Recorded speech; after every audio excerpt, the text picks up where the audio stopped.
चलो बच्चा लोग शुरू करें। सब बंद कर दो, कुछ नहीं लिखना, फेंक दो, बंद करो, सब बंद करो एकदम थोड़ा एनर्जी के साथ। हाँ, क्योंकि नींद आ रहा है हमको भी और फिर ये थ्योरी है, ठीक है। तो वेरी गुड मॉर्निंग एवरीवन। ये तुम लोग एनर्जी है, नीच लोग नहीं, ये और रेप्लिका एक साथ होना चाहिए, ठीक है। A very good morning everyone. अब अच्छा लग रहा है। So we are starting with our new subject known as what? Audit. Point क्या है ना, इसके साथ अपना कॉर्पोरेट अकाउंटिंग है, जो आप जितना भी कर ले पढ़ेंगे ऑडिट ही, ठीक है। बिकॉज एग्जाम के एक दिन पहले आपको ज़्यादा सपोर्ट ऑडिट से मिलेगा, because it is very easy scoring to fetch you 50 marks, right.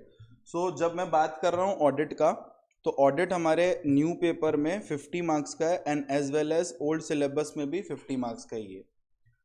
Point क्या है कि न्यू सिलेबस में ऑडिट का कुछ एडिशन नहीं है, डिलीटिशन है, ठीक है। कुछ कम हुए हैं और कुछ एक दो पॉइंट ऐड हुए, और ओल्ड वाला लोग लतखोर है, पढ़ना सब है, ठीक है। दूसरा पॉइंट ऑफ डिस्कशन क्या है कि ओल्ड वाला का ऑडिट पेपर हम ही बनाए हैं, सो उसमें आपको हेल्प मिल जाएगा, और न्यू वाला का फैकल्टी डिसाइड होगा। 3 जन बनाए हैं, उसमें से एक जन हो सकता है मेरा नाम हो। So moving on with this paper audit का अगर मैं बात करूं, तो ऑडिट के पेपर्स में अगर मैं मूव करूं, तो सिंपल सा मैं आपके साथ बात करूंगा कि अपना न्यू सिलेबस और ओल्ड सिलेबस में जो कॉमन है वो 3 चीज है। नंबर वन जो है वो आपका बात करता है किसके बारे में, पूरा का पूरा डिस्कशन ही किसके बारे में बताइए? ऑडिटर के बारे में। ऑडिटर के बारे में जब अपने पढ़ेंगे तो इसका सेक्शन स्टार्ट होगा सेक्शन 139 से लेके सेक्शन 148। अब आप बोलेंगे अब किसका section? It's all about companies act 2013। Have you people given group one दिया आप लोग? तो आपको फिर आइडिया होगा, ठीक है ना। तो सेक्शन 138 से लेके section 148 deals with what? Auditor of what? This section 139 to 148 is of what? Companies act 2013।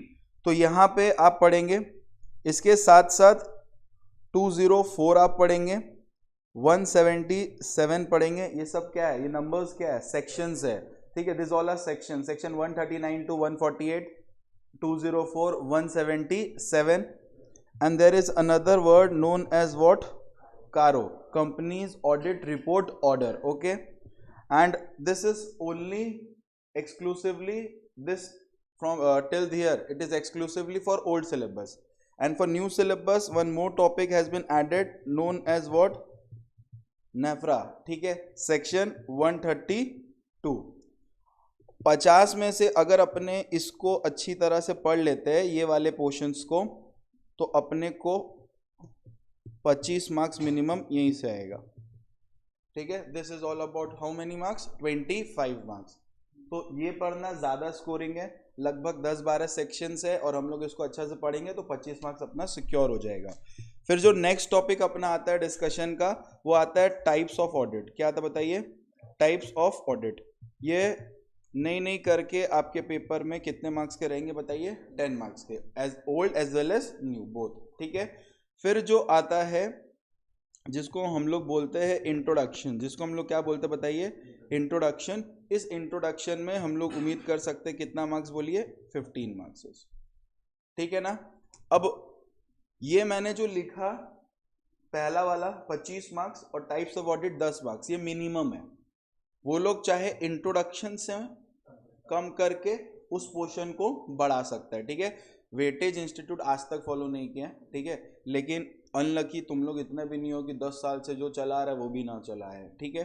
तो ये 15 मार्क्स में आपको पढ़ना थोड़ा ज़्यादा पड़ता है, वेटेज उसका मार्क्स का क्या रहता है बताइए? कम रहता है, डन है ना। तो उस सिनेरियो में अपने जो ये टाइप्स ऑफ ऑडिट जो है, टाइप्स ऑफ ऑडिट वाला जो पोर्शन है उसको ज़्यादा फॉलो करेंगे, डन है। यहाँ तक क्लियर हुआ बच्चा लोग? बोलना रे। क्या खाएगा बोल? कुछ खाएगा एनर्जी के लिए?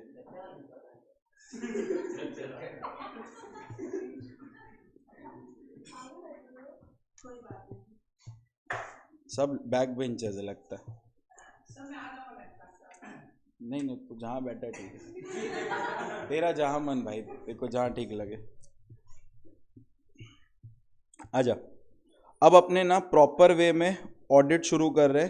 आज मैं आपको ऑडिट का पूरा क्या दे दूंगा, ओवरव्यू, कि आगे जो मैं भाषा यूज करूंगा वो भाषा आपको समझ है ऑडिट में, क्योंकि audit it's all about the language you use. ठीक है, आप एकदम नॉर्मल भाषा में इसको नहीं लिख सकते, ये आपको ध्यान रखना पड़ेगा। ठीक है, तो सबसे पहला सवाल मेरा आपसे ये है कि ऑडिट क्या होता है। ऑडिट क्या होता है, anyone, what is an audit? सबसे पहले ऑडिट जो है ये बताया गया है अकॉर्डिंग टू ICAI। ये डेफिनेशन हमेशा ऑडिट का कौन दिया है, बोलो? ICAI दिया हुआ है। ठीक है, institute of chartered accountant of India. ठीक है, अब ये भाषा में ऑडिट के बारे में क्या बताया है, ये बोलता है ऑडिट इज अ सिस्टमैटिक, बोलिए, ऑडिट इज अ सिस्टमैटिक। पहला वर्ड वो जो यूज किया है वो ये बोला है कि ऑडिट एक क्या है, बोलो तो सिस्टमैटिक। आप जैसे तैसे ऑडिट नहीं कर सकते, जहां तहां जो मन तो आया ऑडिट वैसे नहीं कर सकते। ऑडिट करने के लिए आपको क्या फॉलो करना पड़ेगा, बताइए? सिस्टम फॉलो करना पड़ेगा। तो audit is a what, systematic. Audit is a systematic. Number 2, independent. Number 2 क्या बताइए? इंडिपेंडेंट। सिस्टमैटिक है, इंडिपेंडेंट है। Audit is a systematic, independent. अब ये जो सिस्टमैटिक और इंडिपेंडेंट है, ये क्या हो रहा है, इसका आप करते हो एग्जामिनेशन। इसका आप क्या करते हो बताओ? Examination. Once more guys, according to ICAI, audit is a systematic independent examination. ठीक है, एक तरीका से, एक सिस्टम से आप ऑडिट करते हो। ठीक है, और जब आप वो सिस्टम फॉलो करके ऑडिट करते हो वो इंडिपेंडेंट होता है। इंडिपेंडेंट मतलब ऑडिटर क्यों आता है, ऑडिट करने आता है, तो वो इंडिपेंडेंसी बोलता है। कभी आप अपने आप को गलत बोले हो, भले तुम कितना भी गलत हो, अपने आप को कभी बोले हम एकदम गलती किया, I am really sorry? No. आपको कोई बताता है कि देख तेरा गलती है, तब तुम अपना फीलिंग स्टार्ट करते हो, हाँ मेरा गलती लग रहा है मेरे को। लेकिन आप जब कुछ करते हो तो आपको लगता है हम सही है। ठीक है, तो यहां पे क्या हो रहा है बोलो तो? According to ICAI, audit is a systematic independent examination of किसका, मेरा तुम्हारा किसका? फाइनेंशियल।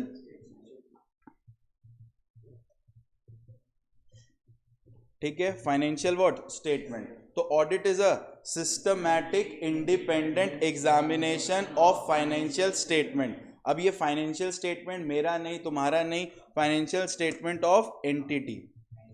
कंपनी बोलना गलत है, खाली कंपनी का ही ऑडिट नहीं होता। ठीक है, तो एज एन एंटिटी बोलेंगे आप। ठीक है, तो according to ICAI, audit is a systematic independent examination of financial statement of entity. Financial statement of entity, irrespective. Irrespective मतलब भाड़ में जाए, क्या उसका साइज है, क्या उसका साइज है, क्या ऑर्गेनाइजेशन है, वेदर प्रॉफिट ओरिएंटेड है कि नहीं है। हमको मैटर नहीं करता कि उसका साइज क्या है। ठीक है, उसका प्रॉफिट ओरिएंटेड है कि नहीं है, वो भी अपने को मैटर नहीं करता है। अपने को बस सिस्टमैटिक इंडिपेंडेंट एग्जामिनेशन करना है, किसका? फाइनेंशियल स्टेटमेंट का। डन है क्या? तो audit is a systematic independent examination of financial statement of entity irrespective of its size, legal position, whether profit oriented or not, whether profit oriented or not, with only one view। एक ही view से audit होता है, एक ही view से audit होता है, to give opinion. To give what? Opinion that financial statement is showing true and fair view. Auditor सिर्फ एक ही प्राइमरी ऑब्जेक्टिव उसका सिर्फ एक है, बताओ क्या? ओपिनियन देना। ओपिनियन क्या देना? कि financial statement true and fair view दिखा रहा है। Am I clear with this? तो अगर हम इसको पूरी तरह से कंक्लूड करें तो आप फटाफट बताइए, according to ICAI, audit is a systematic independent examination of financial entity, financial statement of an entity irrespective of its size, legal position, whether profit oriented or not, with only one object, that it give opinion that financial statement is showing true and fair view। Clear है ना? अब हम आपसे पूछते हैं audit कौन करने आता है? ऑडिट कौन करता है बताइए? ऑडिट करने वाले को हम लोग बोलते हैं ऑडिटर। ऑडिट करने वाले को क्या बोलते हैं? ऑडिटर। ये रहा अपना ऑडिटर। डन है। ये तरीका मैंने इंस्टाग्राम से ही सीखा है। तो ये जो ऑडिट है, ये ऑडिट कौन करता है बताओ? ऑडिटर। ऑडिट कौन करता है? ऑडिटर। अब ऑडिटर जब ऑडिट करता है तो ऑडिट करने के बाद वो क्या देगा बताइए तो आप? Any guesses? ओपिनियन। और क्या ही देगा? क्या देगा बताओ? ओपिनियन। ओपिनियन कैसे देगा? ओपिनियन देने के लिए वो बनाता है ऑडिट रिपोर्ट। ओपिनियन देने के लिए वो क्या बनाता है? Audit report. ठीक है, बड़ा जल्दी आई रे। बाकी टीम कहाँ है तेरा? आयुष कौन?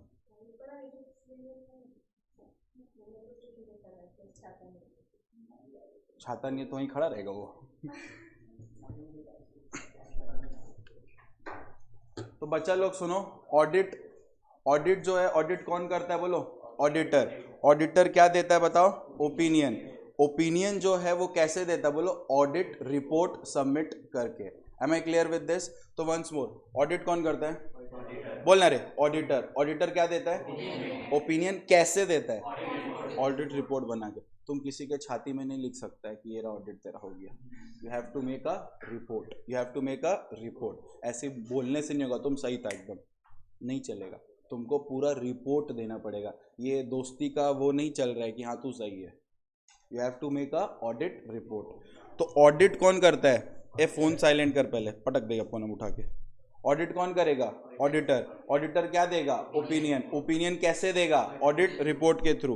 अब ये लोग जो ओपिनियन दे रहा है ना, ये लोग जो ओपिनियन दे रहा है, ओपिनियन देने वाला कौन है? ऑडिटर। इसका ओपिनियन बेस्ड रहता है किस पे बोलो तो? ऑडिट एविडेंस पे। किस पे बोलो? ऑडिट एविडेंस पे। हम बोल रहे ये लड़की कल छेड़ा था, ये लड़का जो है ना कल लड़की छेड़ा था, ये हम इतना बड़ा ओपिनियन दे रहे हैं। क्या दे रहे बोलो? ओपिनियन। तो हम कुछ तो एविडेंस होगा ना। कैसी अपने मन से बक दिए, समझ आ रही? ये लड़का खूनी है, ठीक है? अब ये लड़का खूनी है, ये आप ये नहीं बोल सकते, हम ये नहीं बोल सकते मुंह देख के लग रहा है। आपके पास एविडेंस होना चाहिए कि ये खूनी है, समझ आ रहा है? तो ये एविडेंस होने के लिए ऑडिटर कुछ भी बोल देगा वो नहीं चलेगा। ऑडिटर का ओपिनियन हमेशा backed with what? Audit evidence. Am I clear with this? क्या एविडेंस अपने आप आता है? मान ले वो खून किया हुआ है तो वो खून करके जो चक्कू से मारा है वही फेंक के रख के जाएगा, अपना फिंगरप्रिंट छू छा के जाएगा कि आना मेरे को पकड़ लेना। ये एविडेंस कलेक्ट करना पड़ता है। क्या करना पड़ता है बोलो? तो कलेक्ट करने के लिए, ऑडिट एविडेंस कलेक्ट करने के लिए हम लोग लगाते हैं ऑडिट प्रोसीजर। क्या लगाते बताइए? Audit procedure. क्या लगाते बताइए? Audit procedure. और आपको ये जो दिख रहा है ना, ये सब एक एक चैप्टर है। ऑडिट एविडेंस एक चैप्टर है, ऑडिट प्रोसीजर एक चैप्टर है, ऑडिट रिपोर्ट एक चैप्टर है, ऑडिटर का सेक्शन याद है 139 से लेकर 148 वो एक चैप्टर है, और ऑडिट का इंट्रोडक्शन एक चैप्टर है। बस यही पढ़ना है, ठीक है? ये 5 पढ़ा, 50 तुम्हारा, अकाउंट तुम नहीं करेगा, ठीक है? पॉइंट ऑफ देख, अभी पढ़ते वक्त तो अपने पढ़ लेते हैं, लेकिन एग्जाम के एक दिन पहले अपने को पास होना है। उस समय अपने पास होने के लिए जी जान लगा सकते हैं, चाहे बगल वाले से देखना पड़े या बगल वाले पे चढ़ना पड़े। पेपर अपने मार्क्स आना चाहिए। डन है क्या? आ जा भाई, छाता मिल गया तेरे को? अब एक ये इतना भगवान इतना तो सीट दिया, अब हमको क्या पता है? उसके साथ ही बैठेगा तुम? हाँ तो तुम उसके साथ बैठेगा, नहीं छेड़ेगा तेरा, बैठना तो चला जा। इधर आ, और ए नीचे लो भाग। ए सुनो, ऑडिट कौन करता है? ऑडिटर। ए तुम लोग ऐसे डिमोटिवेट रहेगा, हम नहीं पढ़ा पाएंगे। ऑडिट कौन करता है? ऑडिटर। ऑडिटर क्या देता है? ओपिनियन। ओपिनियन किस पे बेस्ड रहता है? Audit evidence based. बोले बेस्ड, कैसे देता है हम ये नहीं बोले, सुनो पहले। ऑडिट कौन करता है? ऑडिटर क्या देता है? ओपिनियन। कैसे देता है? समझ आ रहा है? कैसे जब बोले तो audit report. Audit opinion based किस पे रहता है? ऑडिट एविडेंस पे। ऑडिट एविडेंस अपने आप आता है कि प्रोसीजर लगाना पड़ता है? ऑडिट प्रोसीजर लगाना पड़ता है। Am I clear with this? तो दो टॉपिक डिस्कशन हुआ। सबसे पहला टॉपिक डिस्कशन हुआ कि ऑडिट क्या होता है। तो ऑडिट इज पहला बार कौन दिया ये डेफिनेशन? आईसीआई। तो according to ICAI audit is a systematic independent examination of financial statement of an entity irrespective of its size, legal position, whether profit oriented or not, with only one object, that financial statement is showing true and fair view. Am I clear with this? फिर अपने पढ़े audit कौन करता है? Auditor. Auditor क्या देता है? Opinion. Opinion किस पे बेस्ड रहता है? ऑडिट रिपोर्ट पे। ऑडिट रिपोर्ट पे, ऑडिट एविडेंस पे। ठीक है, ऑडिट एविडेंस कैसे आता है? ऑडिट प्रोसीजर लगा के। अब दो तरह का प्रोसीजर होता है, दो तरह का प्रोसीजर होता है, दो तरह का ऑडिट प्रोसीजर होता है। एक नहीं, दो तरह का ऑडिट प्रोसीजर होता है। ठीक है, एक ऑडिट प्रोसीजर होता है सब्सटैंटिव। क्या होता है बताइए? Substantive procedure. एक होता है क्या बताइए? Substantive procedure. और दूसरा जो होता है वो होता है कंप्लायंस प्रोसीजर। एक होता है क्या बोलिए? सब्सटैंटिव प्रोसीजर, और दूसरा क्या होता है? Compliance procedure. दो तरह का प्रोसीजर होता है, एक होता है सब्सटैंटिव प्रोसीजर और दूसरा क्या होता है? Compliance procedure. अब एक बात बता, दोनों प्रोसीजर लगा के ऑडिट एविडेंस कलेक्ट होता है। तो मेरा पहला सवाल आपसे ये है, गेस नहीं, अगर पता है तो बोलना, कौन सा प्रोसीजर पहले लगाएंगे? सर सब्सटैंट फीलिंग। अच्छा अब गैस मारो, फीलिंग क्या लग रहा है? हाँ पहला वाला। पहला वाला किसको लग रहा है? और कंप्लायंस वाला? दो तीन जन को। ठीक है, तुम लोग का कुछ व्यू है जिंदगी में। ठीक है, अब एक आता है क्या बोलो? Compliance procedure. एक क्या आता है? Compliance procedure. दूसरा क्या प्रोसीजर होता है? बोलो सब्सटैंटिव प्रोसीजर। सुनना बच्चा लोग, कंप्लायंस प्रोसीजर और सब्सटैंटिव प्रोसीजर दोनों है। एविडेंस क्या लगाएंगे? एविडेंस कैसे इकट्ठा करेंगे? सबसे पहले लोग लगाता है क्या बोलो? Compliance procedure. अब देखो, देख के खूनी लगना भी एक इंपॉर्टेंट वे होता है। ठीक है, एक तो होता है ना देख के लग रहा है, गट फीलिंग बोल रहा है कि यही खूनी है। ठीक है, इसको देख के लग रहा है यहाँ से पान गिर रहा है, ऐसे ऐसे देख रहा है, अजीब तरीका से देख रहा है, तो एक गट फीलिंग बोल देता है कि ये खूनी है। उसी को बोलते हैं कंप्लायंस प्रोसीजर। कंप्लायंस प्रोसीजर में क्या होता है? Back to the pavilion, auditor आता है जहाँ पे ऑडिट करने। वो देखता है कंपनी, मतलब जो भी एंटिटी का, वो देखता है इंटरनल कंट्रोल। क्या देखता है बोलो? इंटरनल कंट्रोल कैसा है। आपको इंटरनल कंट्रोल देख के समझ आ जाएगा कि कंपनी ठीक है कि नहीं है। अब सपोज करो इंटरनल कंट्रोल मतलब आप आए आज और आप देख रहे सब बंद है, अंधेरा है, क्लास व्लास कुछ नहीं है, आप लोग 9:30 बजे का क्लास था, हम 10:20 में आ रहे हैं, तो आपके दिमाग में ना एक बैकड्रॉ आ जाएगा कि इंटरनल कंट्रोल ठीक नहीं है। Am I clear with this? तो इंटरनल ऑडिटर ऑडिट करना है और वो चेक करता है क्या बोलो? Internal control. इंटरनल कंट्रोल में क्या चेक करेगा? ऑर्गेनाइजेशन का इंटरनल मैनेजमेंट कैसा है। वो आके देख रहा है कि कोई बुक्स ऑफ अकाउंट्स लोग बनाते नहीं, ऑडिट करने हैं तो बड़ा बाजार वाला हिसाब है ऑडिट का, सेठ लोग बोल दिए लग खाता इसी से ऑडिट कर दे, वो बोलेगा अकाउंट्स, बोला इसी से अकाउंट्स ही बना और इससे ऑडिट भी कर दे। ऑडिटर तुम्हारा अकाउंट्स बनाने थोड़ी ना है, अकाउंट्स का ऑडिट करना है। ऑडिट करते करते इडली डोसा मंगा के खाएगा वो एक बात है, लेकिन आपको तो ऑडिट करना पड़ेगा ना। वो तुम उसको अकाउंट्स कुछ नहीं दे रहे, इंटरनल कंट्रोल ही ठीक नहीं है।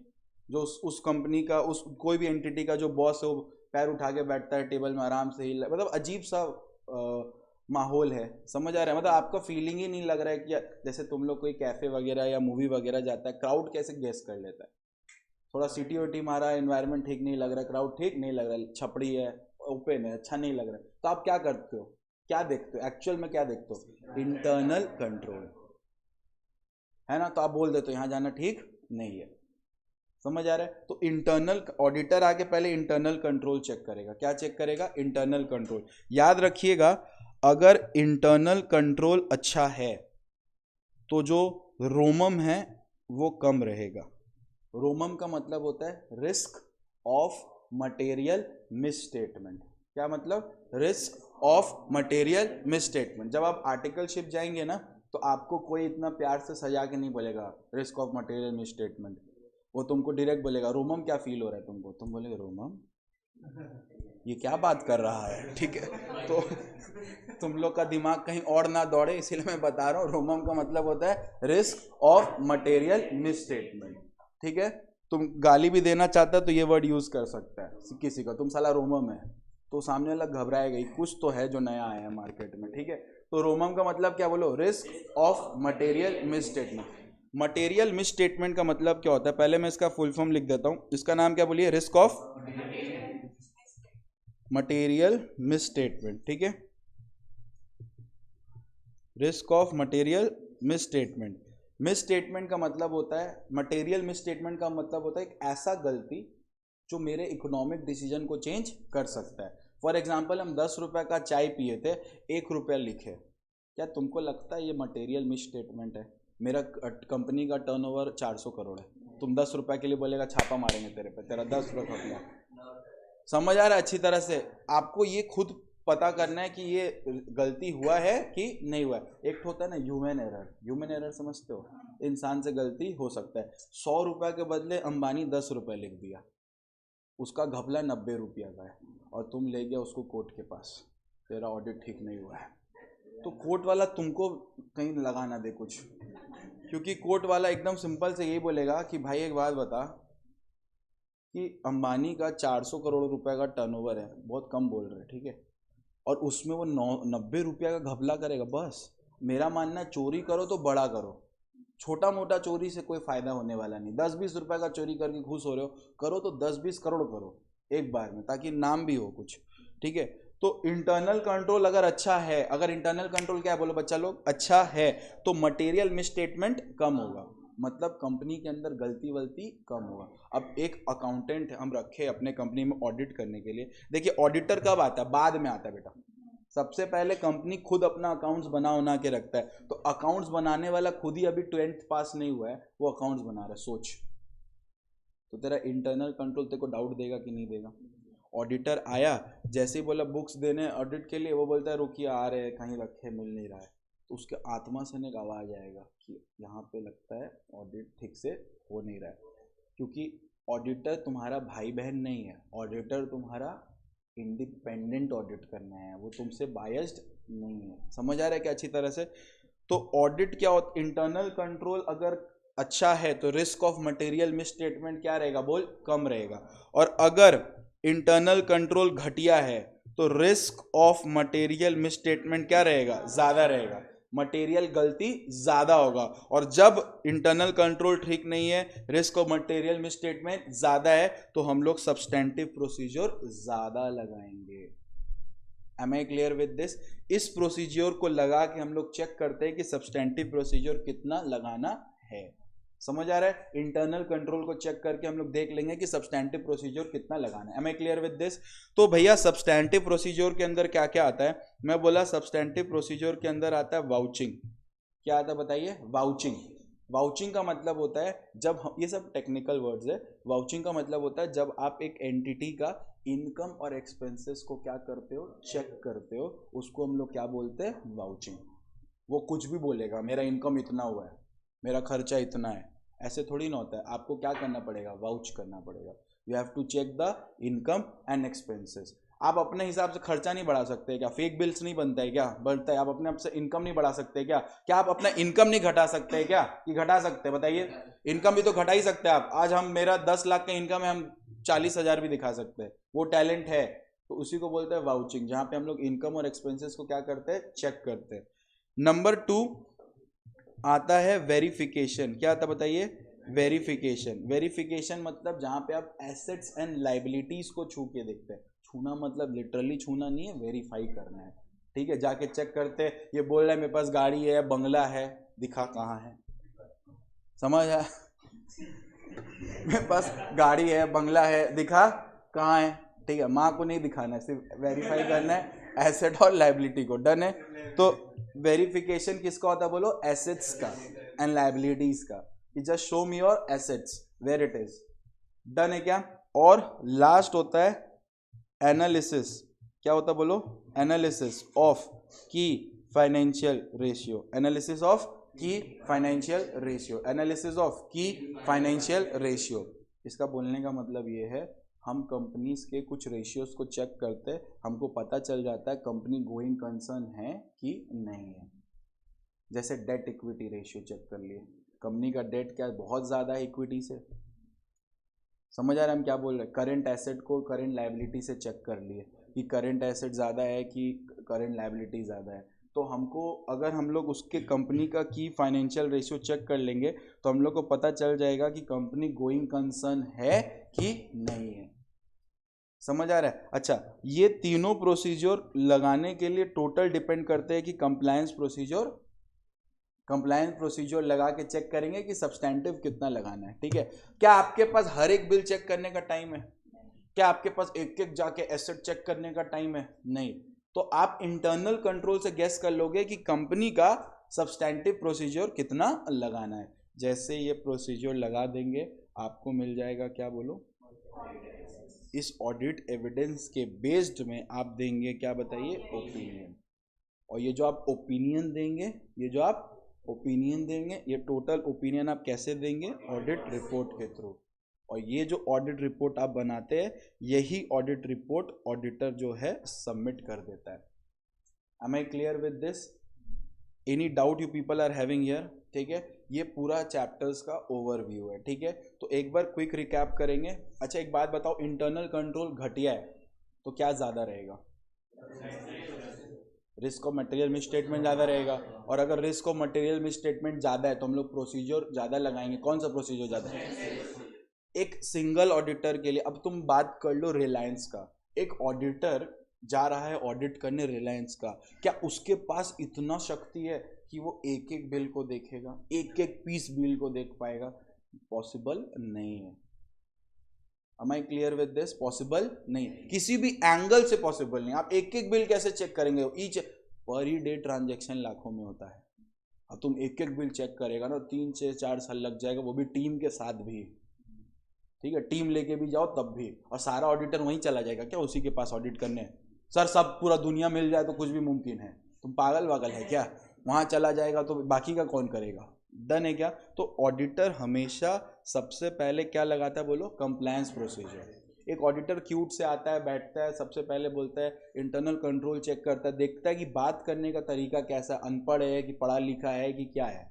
हम बड़ा बाजार का बात नहीं कर रहे हैं। ठीक है, बड़ा बाजार का एक सिंपल सा रूल है, वहाँ जब ऑडिटर आता है साल का, वो बोलता क्या कुछ किए है, बोले हाँ ये सब पेपर ऐसे ऐसे फेंकेगा, छठो ये बना दीजिए फटाफट, फिर ऑडिट कर दीजिए। गलत है कि गलत नहीं है? गलती है, लेकिन चला आ रहा है, चलने दो। डन है क्या?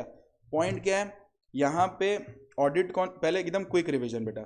सबसे पहले मेरे को बताओ अपना ये रहा सिलेबस। ठीक है, सबसे पहले हमको बताओ ऑडिट कौन करता है। अकॉर्डिंग टू ऑडिट क्या होता है, according to ICAI, audit is a systematic independent examination of financial statement of any entity irrespective of its size, legal position, whether profit oriented or not, with only one object, that financial statement is showing true and fair view.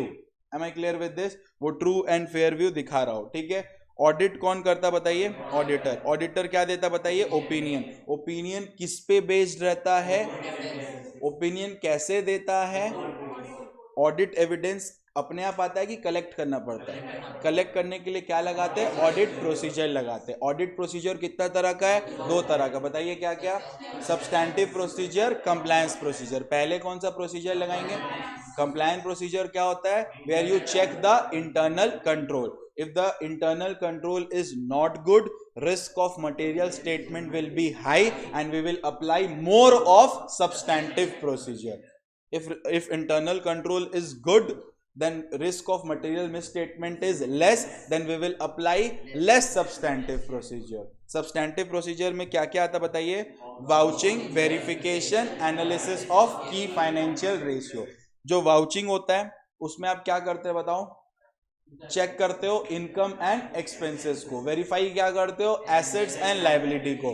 की financial ratio से क्या पता चलता है कि company going concern है कि नहीं है। Am I clear with this?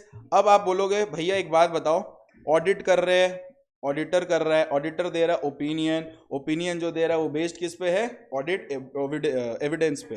अब एक बात बोलो भैया, आपने जो ये बोला कि ऑडिट करेगा ऑडिटर, ठीक है, ऑडिटर देगा क्या बोलो? ओपिनियन। आपने बोला ओपिनियन जो दे रहा है वो किस बेस पे दे रहा है? ऑडिट रिपोर्ट पे, ठीक है, ऑडिट रिपोर्ट पे।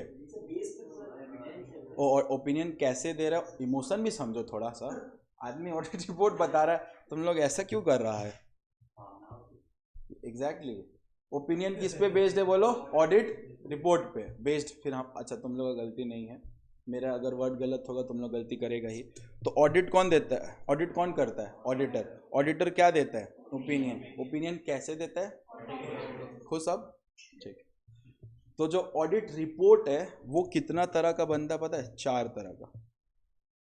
इस 4 में से एक ही रिपोर्ट वो इशू करेगा, चारों नहीं इशू कर सकता है। एमसीक्यू में चारों टिक मार दोगे, एक ठो ना मारोगे, डन। हाँ,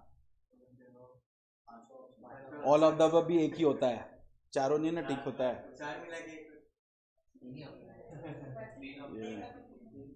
तुम कौन सस्ता लिया भाई? ऑडिट रिपोर्ट कितना तरह का बोलो? 4 तरह का होता है। 4 तरह में से एक ही रिपोर्ट, एक ही तरह का कोई रिपोर्ट इश्यू होगा, ठीक है। सबसे पहला जो रिपोर्ट आता है उसको हम लोग बोलते हैं क्लियर रिपोर्ट।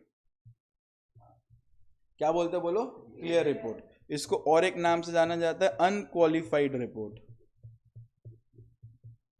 क्या बोलते हैं बताइए? Unqualified report. एक ही 4 तरह का रिपोर्ट है, एक ही रिपोर्ट को 2 नाम दिया गया। एक को बोलते हैं क्या बताइए? क्लियर रिपोर्ट या फिर अनक्वालिफाइड रिपोर्ट। क्लियर रिपोर्ट या फिर अनक्वालिफाइड रिपोर्ट। डन है क्या? देख अपने को ना ऑडिट पढ़ने में प्रॉपर वे अगर 2-2 दिन करके भी लेना, 10 क्लास ऑडिट खत्म है।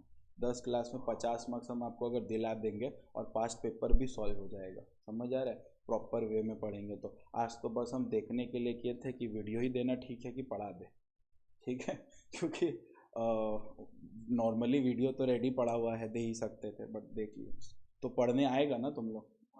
श्योर? कौन है बड़ा बाजार का? पूरा बिरादरी बड़ा बाजार है। तुम कहाँ का है?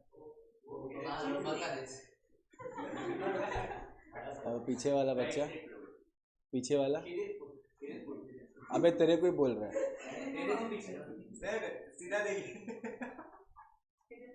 सब खिदिरपुर गई है। और आप लोग? ये तो सबसे पास है, थोड़ा सा दूर है। इसका थोबड़ा देखा हुआ लग रहा है कहीं।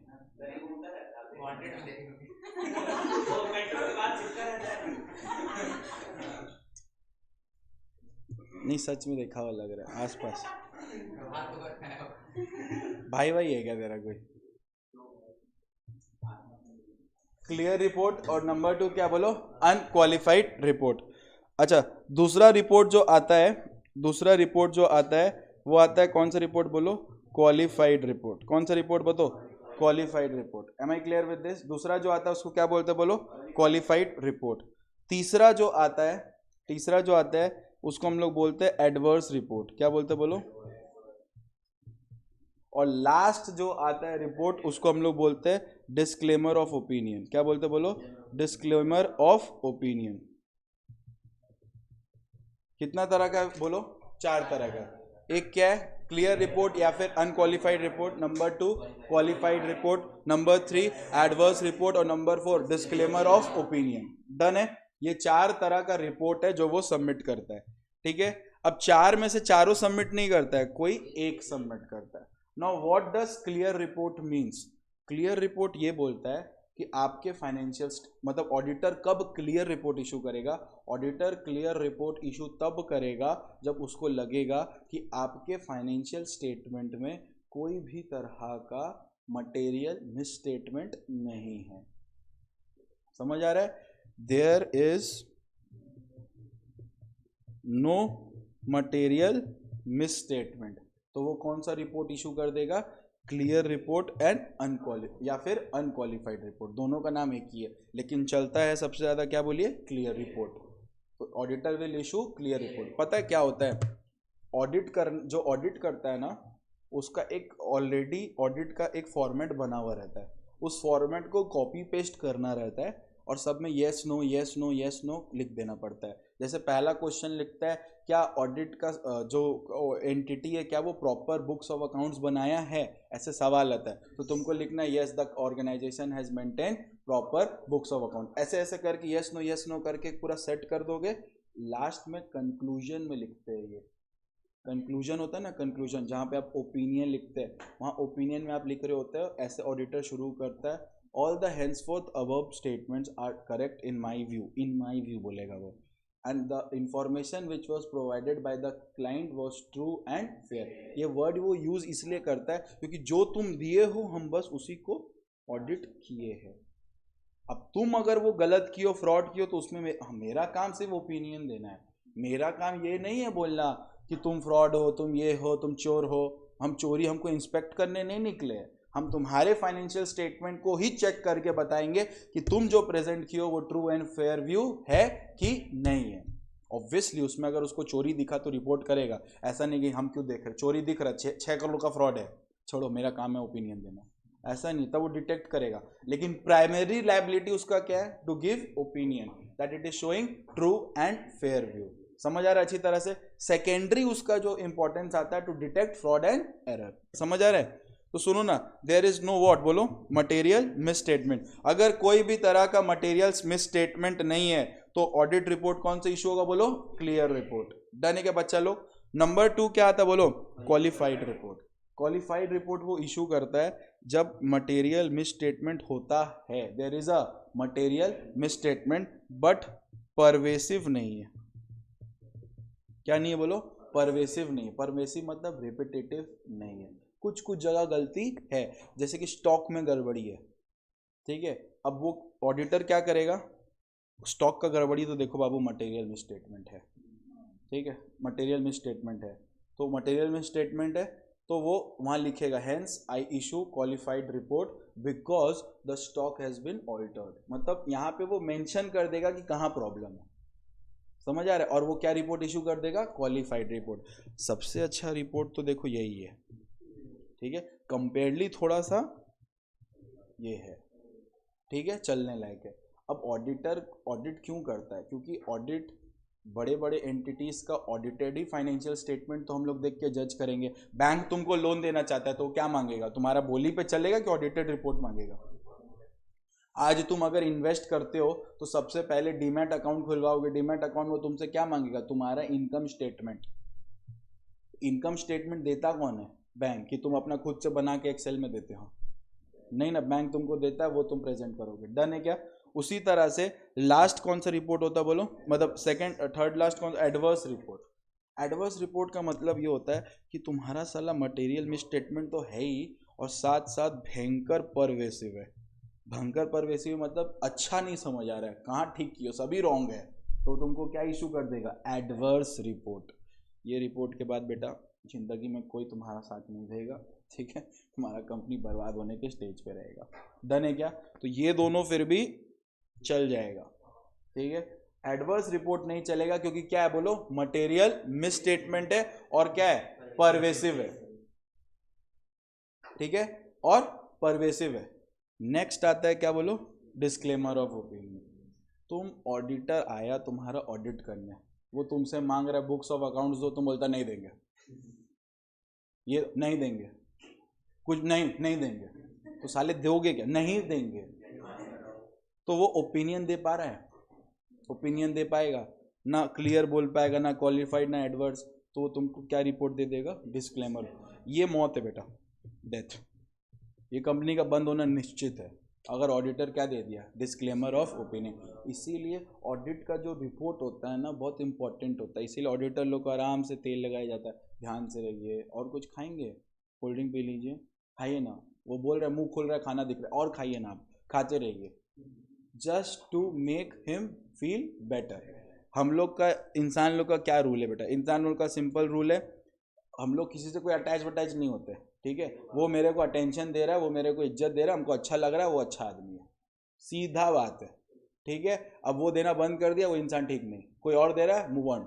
वो नौटंकी है कि हम मूव ऑन नहीं कर पा रहे, जैसे इसका बात कर लो, ठीक है, हम एग्जाम्पल दे रहे हैं, तुम इमोशनल क्यों हो रहे अपने पे, ठीक है ना। तो यहाँ पे ऑडिटर का ये चीज मैटर करेगा, ठीक है। तो बेटा कितना तरह का रिपोर्ट होता है बोलिए, एक होता है क्या, क्लियर रिपोर्ट, दूसरा क्या होता है, क्वालिफाइड रिपोर्ट, तीसरा क्या होता है, एडवर्स रिपोर्ट, फोर्थ क्या होता है, डिस्क्लेमर ऑफ ओपिनियन। ये 4 तरह का रिपोर्ट है, वो ये 4 तरह का रिपोर्ट अगर आपको देगा, इसमें 4 में से एक देगा और उस हिसाब से आप जज होंगे, ठीक है। तो हमको एक बात बताना, तुम लोग से सवाल पूछते तुम लोग जवाब देना कौन सा रिपोर्ट, ठीक है, फटाफट बताना। रेडी, रेडी बच्चा लोग। एक बात बताओ, मिस स्टेटमेंट है, क्या है बोलो तो, मिस स्टेटमेंट है बट परवेसिव नहीं है, हाँ, qualified clear report, miss statement है ना, मटेरियल नहीं है, मटेरियल मिस स्टेटमेंट होना चाहिए। मिस स्टेटमेंट तो हो ही सकता है, मटेरियल मतलब इंपॉर्टेंट मिस स्टेटमेंट होना चाहिए। अब हम 100 का 10 लिख दिए तो ये क्या है, मिस स्टेटमेंट है। अब ये मिस स्टेटमेंट है कि मटेरियल मिस स्टेटमेंट है, ये एंटिटी वाइज मैटर करता है। अब मान लो एक ऐसा जन को ऑडिट करने को, ऐसा करोगे नहीं, फिर भी मान लो एक ऐसा जन को ऑडिट किया जिसका इनकम ही कितना है, उसके लिए मटेरियल हो गया, समझ आया, उसके लिए क्या हो गया, मटेरियल हो गया। तो तुमको एंटिटी वाइज डिसाइड करना है।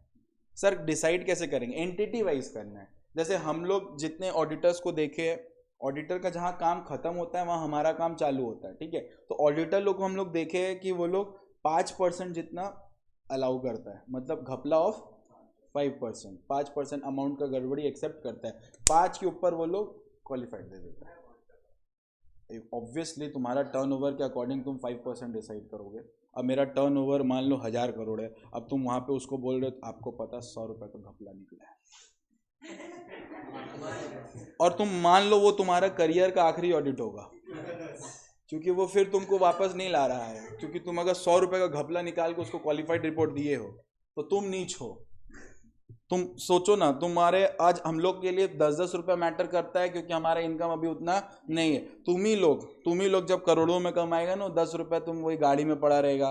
अभी पता नहीं कितनों का हैबिट है वो कॉइन्स का कोई इज्जत नहीं है, पॉकेट में रखा हो 1 रुपया ऐसे ऐसे डोलता रहता, अपने में हिलता रहता पूरा घर में, ठीक है। तो वही जब बचपन में थे ना, छोटे बच्चे जब स्कूल में थे, वही 1-1 रुपया जटा के कैंटीन में खाना खाने जाते थे, ठीक है ना। वो 1 रुपया, 2 रुपया, 3 रुपया। आज के समय में 1 रुपया तुम लोग के लिए कुछ नहीं।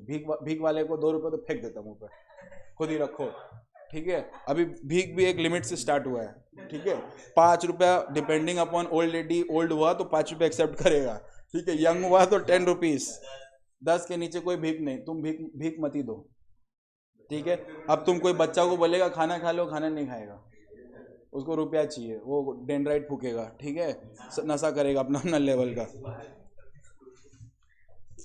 बस बेटा इतना डिटेल नहीं, बच्चा लोग तो पूरा डिटेलिंग में चला गया।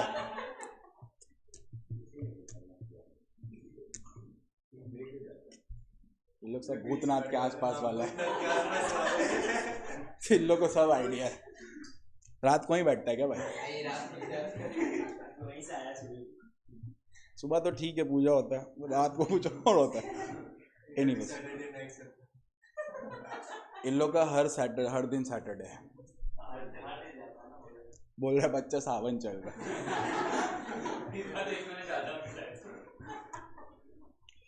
तो बच्चा लोग एक बार, हमको पता इरिटेटिंग है बट रिवाइज कर लेते हैं।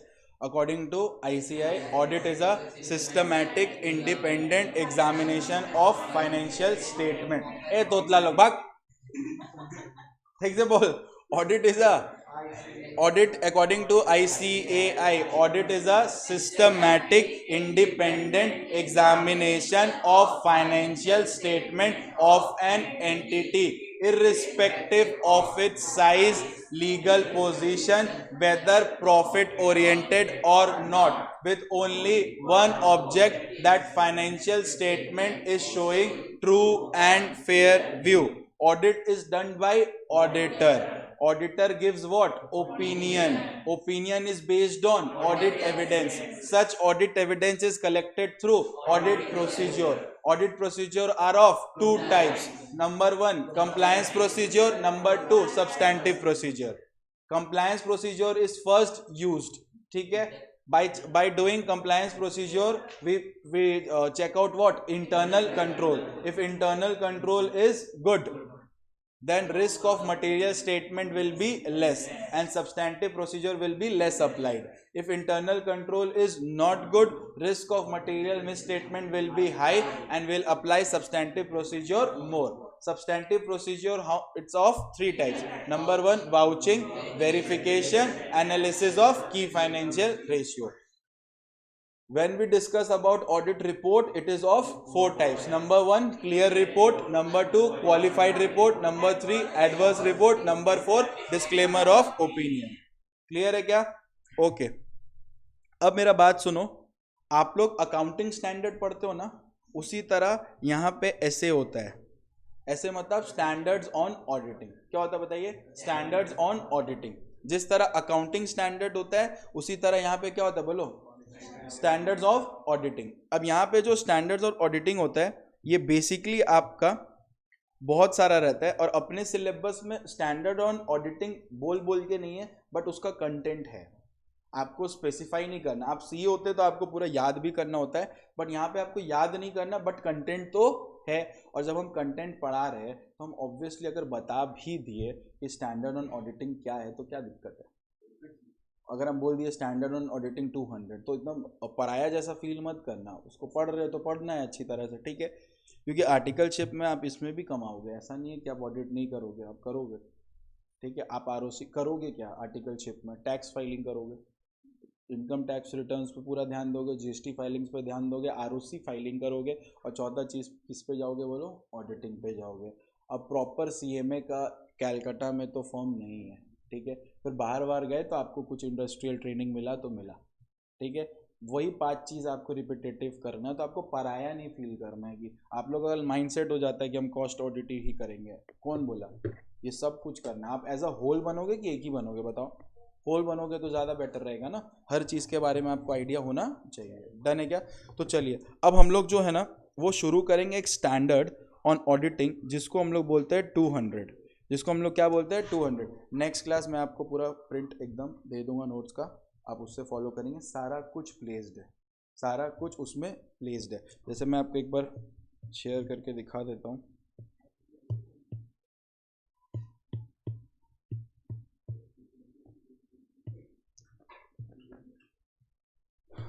ये देखिए इंट्रोडक्शन ऑफ ऑडिट दिख रहा है. यस और नो? अकॉर्डिंग टू आईसीआई पूरा का पूरा इधर है, ठीक है? फिर अब ये सब मत पढ़वाना. A person who does audit is known as auditor.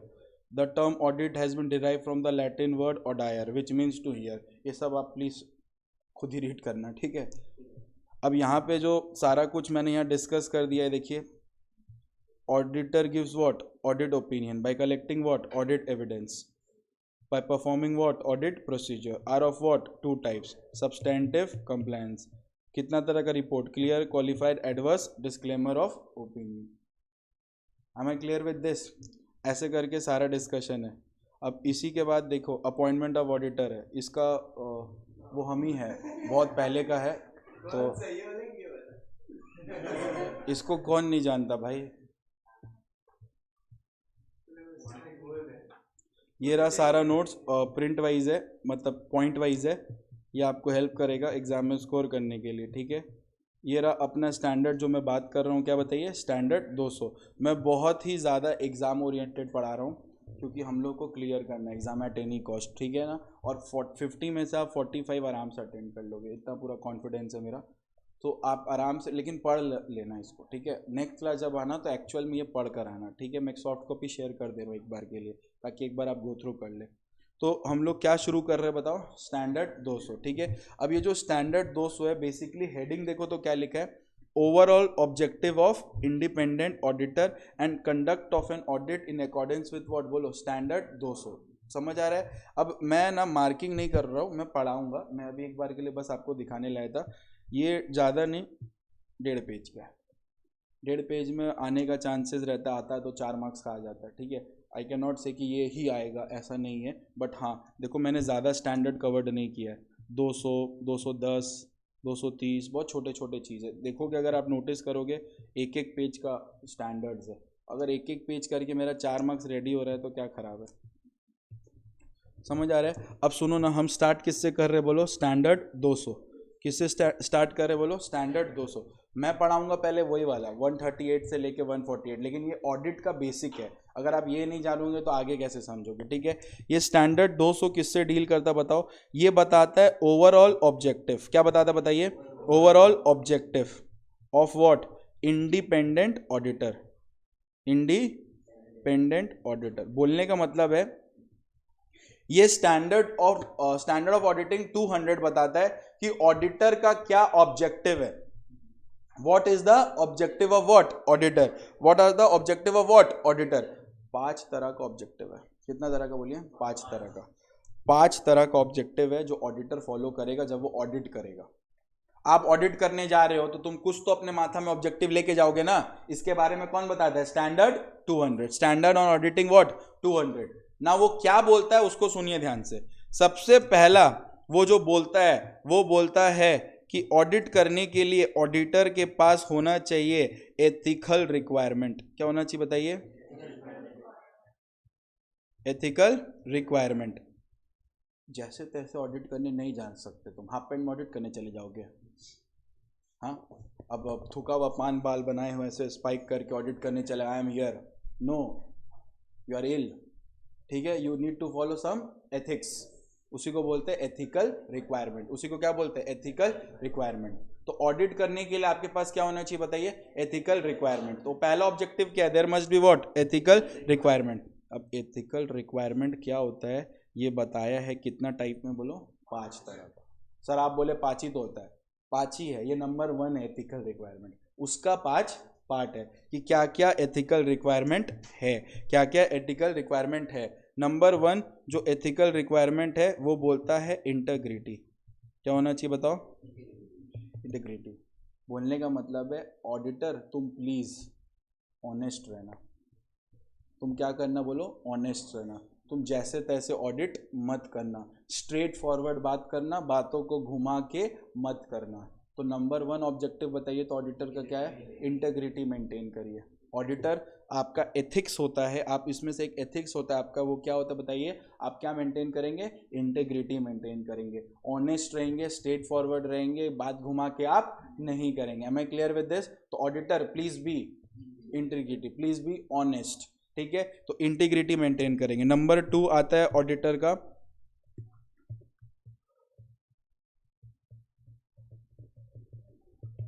Objectivity, ठीक है। वो अपना क्या मेंटेन करेगा बताओ, ऑब्जेक्टिविटी, अपना एक ऑब्जेक्ट लेके जाएगा और उसका ऑब्जेक्ट रहता है नंबर 1 कि वो इम्पार्शियल ओपिनियन देगा।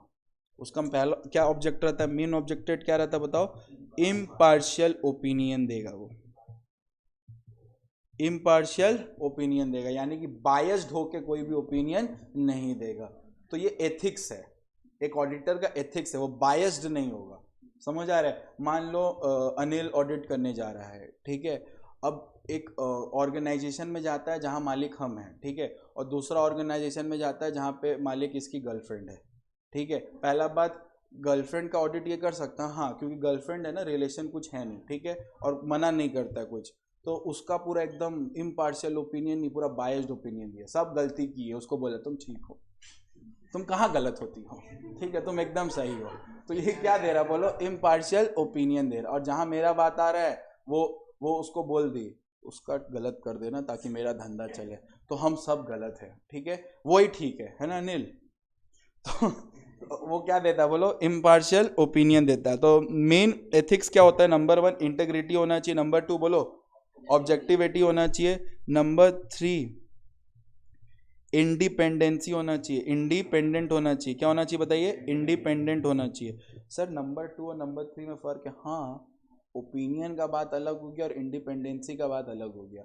ओपिनियन किसी का पार्शियल नहीं होना चाहिए, इंडिपेंडेंट मतलब तुम किसी के कंट्रोल में नहीं होना चाहिए, समझ आ रहा है, तुम्हारा डिसीजन किसी का कंट्रोल डिसीजन ना हो, समझ आ रहा है अच्छी तरह से। तुम जो बड़बड़ा रहे हो वो खुद का बड़बड़ा रहे हो, इसकी गर्लफ्रेंड इसको बोलती है उठो तो उठता है, बैठने बोलती है तो बैठो बैठता है, इसकी गर्लफ्रेंड इसको बोलती है सुबह 6 बजे उठ जाना, मेरे को ऑफिस जाना है, तो ये जाता है, सब उस ये उठेगा ना।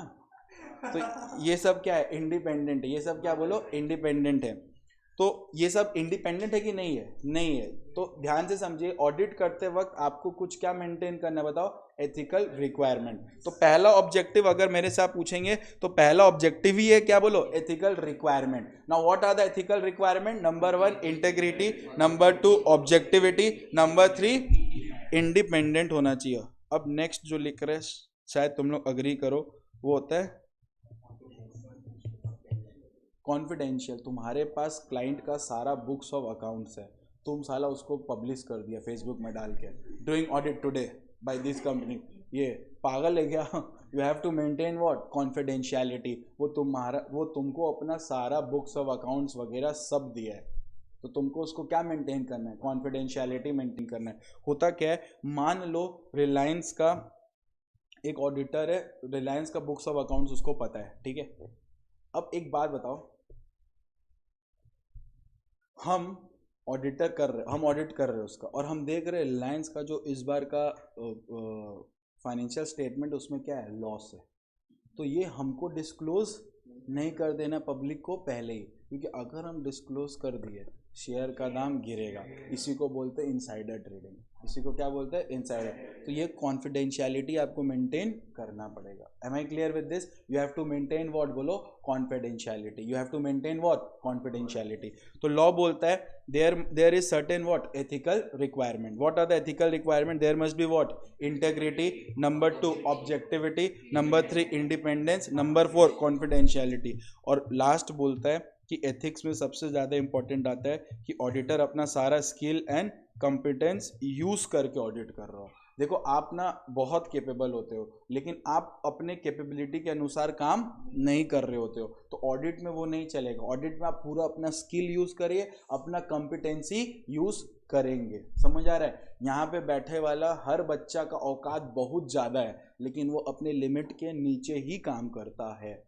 समझ आ रहा है? अगर आप उसको पूरा उपयोग करेंगे तो आप बेटर रहेंगे। डन है? आज हम जिस लेवल में पढ़ा रहे, हो सकता है मेरा परफॉर्मेंस और इससे अच्छा हो सकता है, तो वो ट्राई ऑडिटर को हमेशा करना है कि वो अपना पूरा स्किल और कॉम्पिटेंस को यूज करेगा। Am I clear with this? तो बेटा कितना ऑब्जेक्टिव होता है बताइए? क्या क्या होता है बोलिए? तुम लोग पागल हो चुका है, एक ही हुआ है अभी तक, ठीक है। एथिकल रिक्वायरमेंट, एथिकल रिक्वायरमेंट, उसके अंदर what are the ethical requirement? Number 1 integrity, अब बोल, integrity, objectivity, independence, skill and confidence. ठीक है, कुछ बच्चा इसी भीड़ में कर रहा है, ठीक है, वो ना ही करे, आवाज आ रहा है वो भी, ठीक है।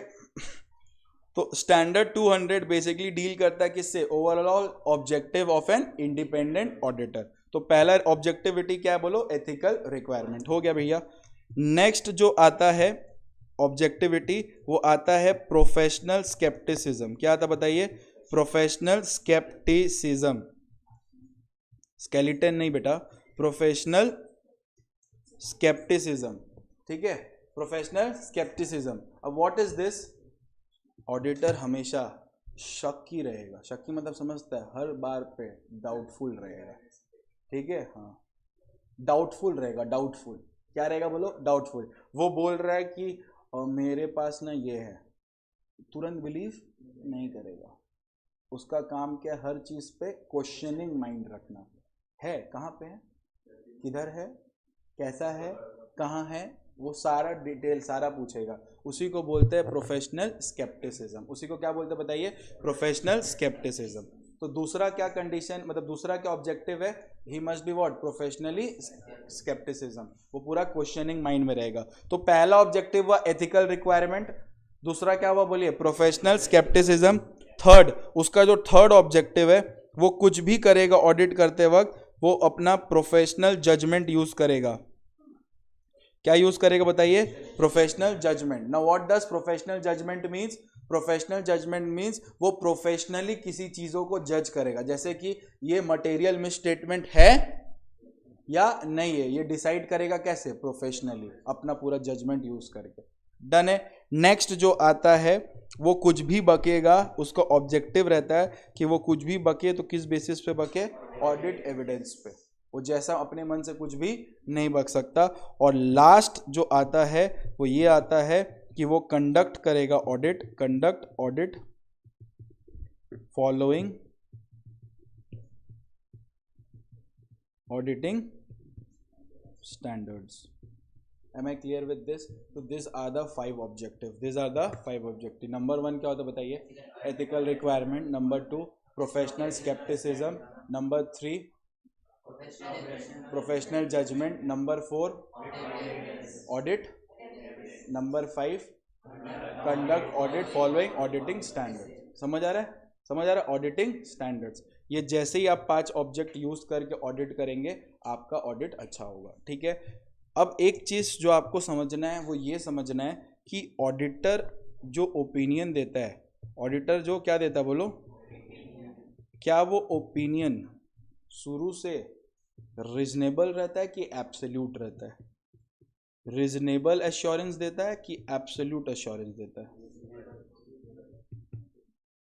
एब्सोल्यूट मतलब होता है 100% एक्यूरेसी के साथ देता है कि रीजनेबल देता है? क्या देता है बोलो? रीजनेबल देता है। कौन कौन रीजनेबल बोल रहा है बताइए क्यों? ठीक है, जो वो दिखाएगा उसके अकॉर्डिंग रीजनेबल बोल रहा है। मान लो दिखाया और उसको गलत लग रहा है, तब गलत बोल भी दिया, हाँ तो ओपिनियन चेंज होने दो। मेरा बोलने का था वो जो भी बोले, तुम लोग, हम तुमको ये नहीं पूछ रहे कि वो क्या बोल रहे हैं, हम बोले वो जो भी बोले, चाहे वो गलत बोले या सही बोले, तो उसका बोला हुआ एब्सोल्यूट है कि रीजनेबल है, हम ये पूछ रहे हैं। समझ आया क्वेश्चन? तुम जो बोल रहा है वो बोल रहा है कि हाँ उसका बोला हुआ 100% है कि 90% है? श्योर हो लो।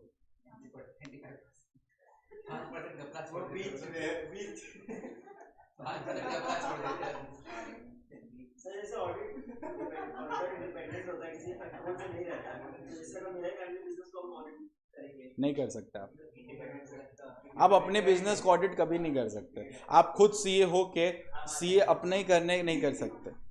अच्छा, अश्योरेंस देगा वो रीजनेबली, सर अभी तो वही बोले रीजनेबली अश्योरेंस देगा, but the banking of thing is that reasonable बेचारा वो उसका बोला वो रीजनेबल इसलिए क्योंकि वो लगाता है सैम्पलिंग प्रोसेस।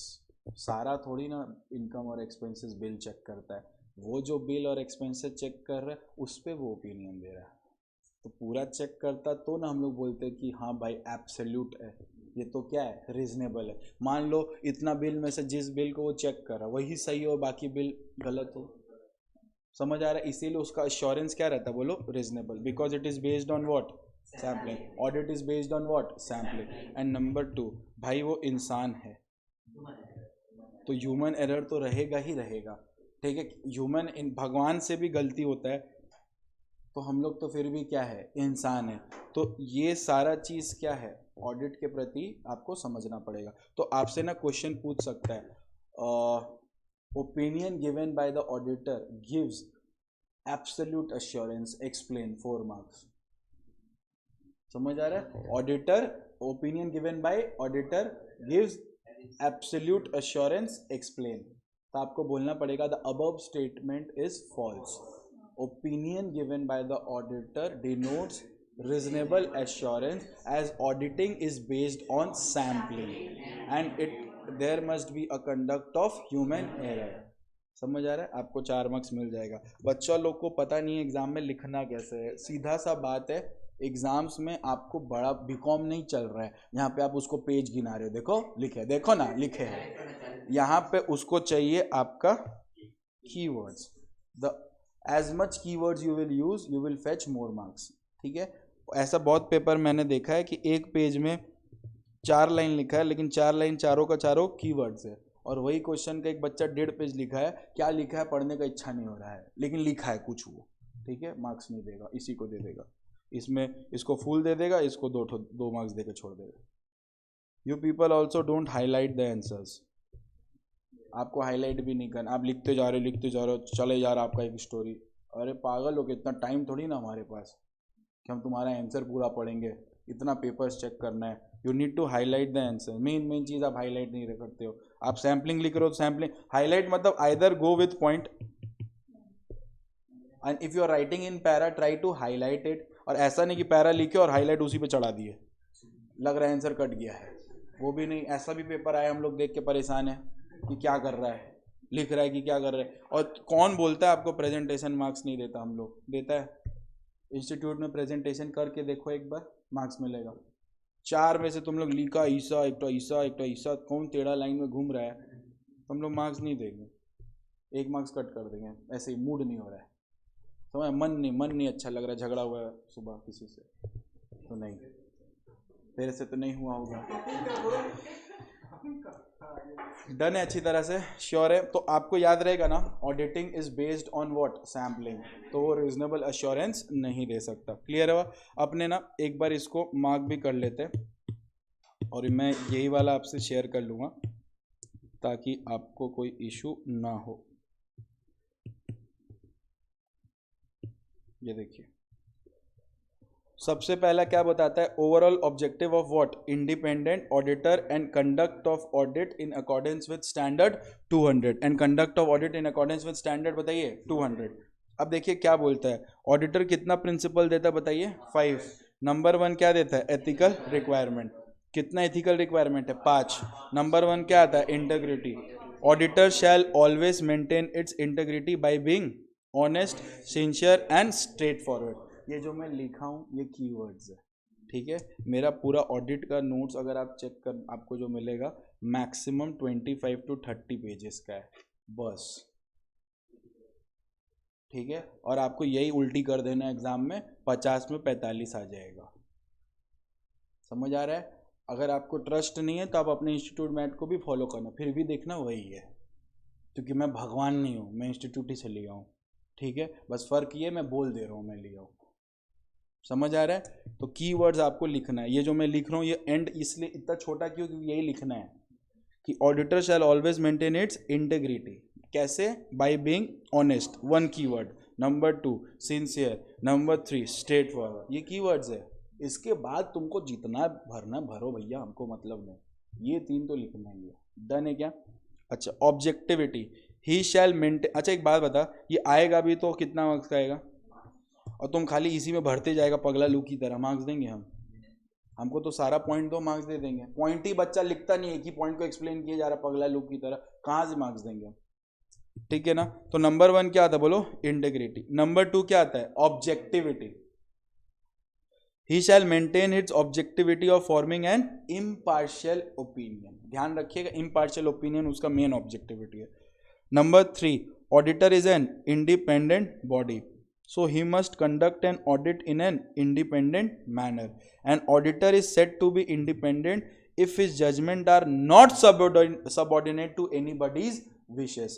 उसको इंडिपेंडेंट तभी बोलेंगे अगर उसका कुछ भी जजमेंट किसी का सबॉर्डिनेट नहीं हो। सबॉर्डिनेट मतलब किसी के नीचे ना हो।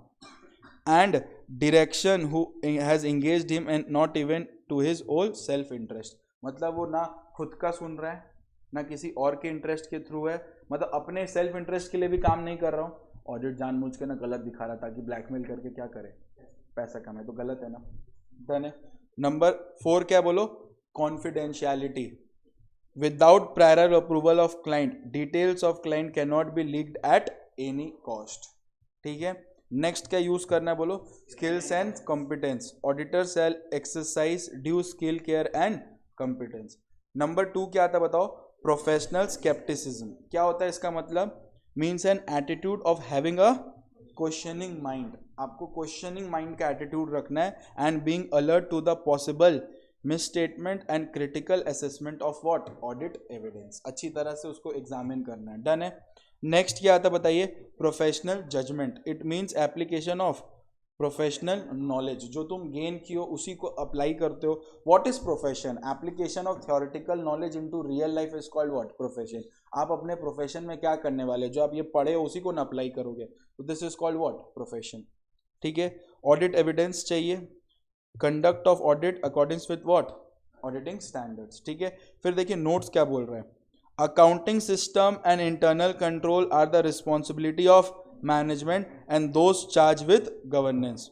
इसको ना शॉर्ट फॉर्म में ऑडिट लैंग्वेज में बोलते हैं TCWG, those charge with governance. ठीक है, TCWG। ठीक है, those charge with governance.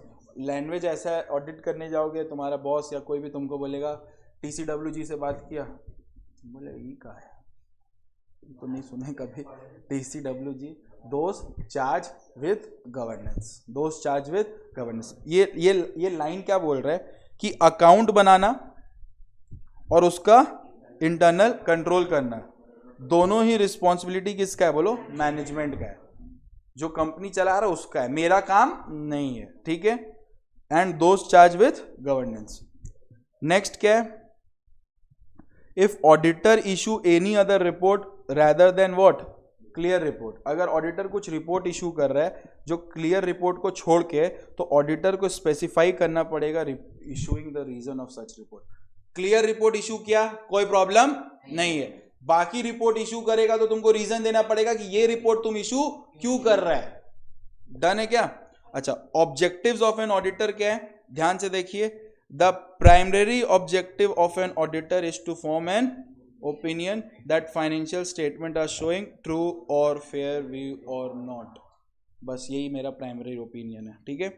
Management need to prepare financial statement, management खुद बनाएगा फाइनेंशियल स्टेटमेंट, हम नहीं बनाएंगे, as per applicable financial reporting framework, जो उसके ऊपर एप्लीकेबल है। डन है। ऑडिटर कौन सा एश्योरेंस देता है, and not, auditor can only give reasonable assurance but not absolute assurance because of audit risk. Audit risk तो रहता ही है, audit risk of what, sampling and human error. Done है क्या? अच्छा, 3 इनहेरेंट लिमिटेशन है ऑडिट का। ऑडिट का 3 disadvantages है जो हम लोग फेस करते हैं, ठीक है। Number 1, nature of financial reporting. भाई ऑडिट करते किसका हो, फाइनेंशियल स्टेटमेंट का। कुछ फाइनेंशियल स्टेटमेंट तो खुद ही एजम्पशन पे बनता है, एक्यूरल बेसिस पे बनता है, पैसा मिला ही नहीं है फिर भी डाले हुए हो, ठीक है, लायबिलिटी हुआ नहीं है फिर भी है, समझ आ रहा है, एक्यूरल कंसेप्ट होता है ना। तो जब वो खुद ही एस्टिमेशन है, अब हम उसी को ऑडिट करेंगे तो हम भी तो एक क्या दे रहे हैं, बोलो एस्टिमेशन दे रहे हो, तो ये इनहेरेंट लिमिटेशन हुआ। समझ आ रहा है अच्छी तरह से। Accounting is based on what, estimation, and there is no precise means of what, measurement, ठीक है। नंबर 2 क्या बोलता है, nature of audit procedure. Audit procedure क्या होता है उस पर हम लोग डिसाइड करते हैं, मतलब क्या, auditor has to rely on the information given by the management and other third party which can be false. बेचारा तो सिर्फ ऑडिट करना आया है, तुम ही अगर गलत दोगे तो गलत ही बोलेगा। डन है क्या? Next, any material misstatement arising out of fraud is higher than those arising out of error. एक वर्ड होता है फ्रॉड एंड एरर, एक वर्ड होता है, बोलो फ्रॉड एंड एरर। फ्रॉड मतलब जानबूझ के गलती करना, एरर मतलब गलती से गलती करना। वो जो गाना है ना, गलती से मिस्टेक, वो यहीं लग रहा है, समझ आ रहा ऑडिट में। एरर मतलब गलती से तुम लोग क्या बोले भाई। नंबर 3 क्या है, limitation with respect to time and cost. ऑडिट करोगे तो टाइम ज़्यादा लगेगा, कॉस्ट ज़्यादा लगेगा, ठीक है। तो कभी कभी पेपर में ना ये लोग टफ बनाने के लिए ये सब पूछ लेता है कि what are the disadvantages of audit. बच्चा कभी नहीं पढ़ा होगा ज़िंदगी में कि डिसएडवांटेजेस क्या होता है। उस समय आपका दिमाग इतना काम नहीं कर रहा होता कि आप बना के लिख पा रहे हो, तो आपको कुछ तो चाहिए आपके बैक ऑफ द माइंड में जो आपको होना चाहिए, पढ़े हुए हो तो आप लिख पाते हो, ठीक है। तो what are the inherent limitation, number 1 बेटा, नेचर ऑफ फाइनेंशियल रिपोर्टिंग, ठीक है। Number 2, nature of audit procedure. Number 3, limitation to related to respect of time and cost।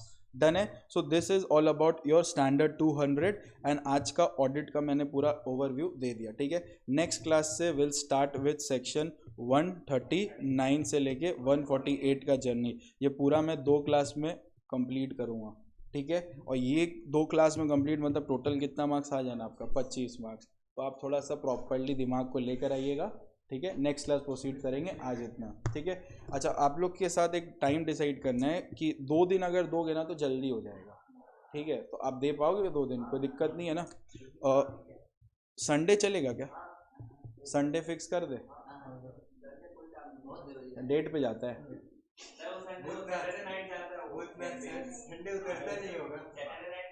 Sunday कर लो, मैं फिर टाइम नहीं मेरे पास, संडे कर लो और एक फ्राइडे रहने दो।